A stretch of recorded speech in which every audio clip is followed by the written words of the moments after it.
vu d'aujourd'hui, tout va bien aux États-Unis.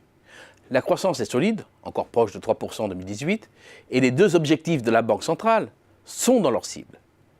Les États-Unis se rapprochent du plein emploi et le taux de chômage est à 4% environ. Quant à l'inflation, elle se situe à 2,2% pour les prix à la consommation des ménages hors nourriture et énergie. Et tout va bien depuis longtemps. L'économie américaine est sortie de récession en juin 2009. Elle pourrait pourtant se prendre en pleine face trois murs. Le premier, c'est celui de son déficit budgétaire.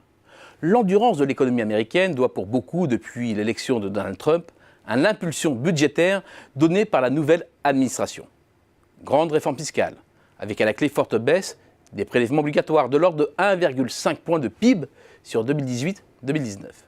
Relance de la dépense publique, notamment militaire, ont fortement contribué à la croissance. Les dépenses publiques ont d'ailleurs changé d'orbite depuis le quatrième trimestre 2017 et croissent sur une base annuelle 3 fois plus rapide que lors de la période précédente. Avec cette politique budgétaire expansionniste, le déficit s'est fortement creusé en 2018 et va de nouveau se détériorer cette année. Les niveaux sont hors normes, hors période de crise ou de guerre. Rapporté au PIB, le déficit s'établit à environ 4,7% du PIB en 2018 et devrait atteindre 5,5% en 2019 et même 7% corrigé des effets de la conjoncture. En 2 ans, c'est un gonflement de près de 2 points de PIB. Cela donne une idée du coup de boost donné à la croissance. Or, dès 2020, la perfusion va être retirée.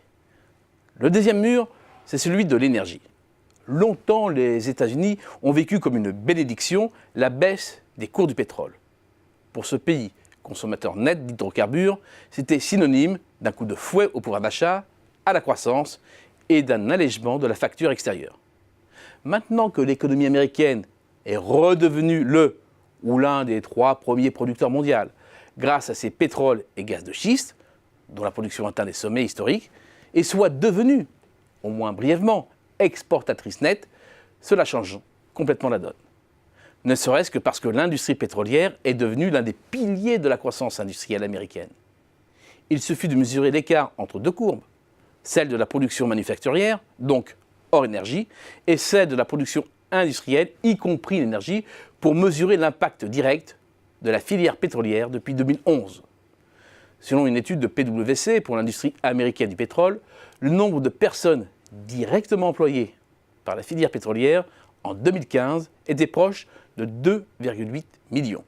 Un chiffre qui passe à 10,3 millions avec tous les emplois indirects et induits, soit 5,6% de l'emploi américain.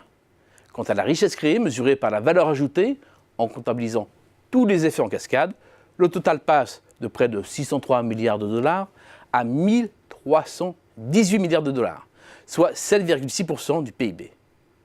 Or, une des caractéristiques de l'industrie pétrolière non conventionnelle est d'être très réactive aux variations du cours du pétrole, comme le montre le lien très étroit entre le prix du baril et le nombre d'appareils de forage en service.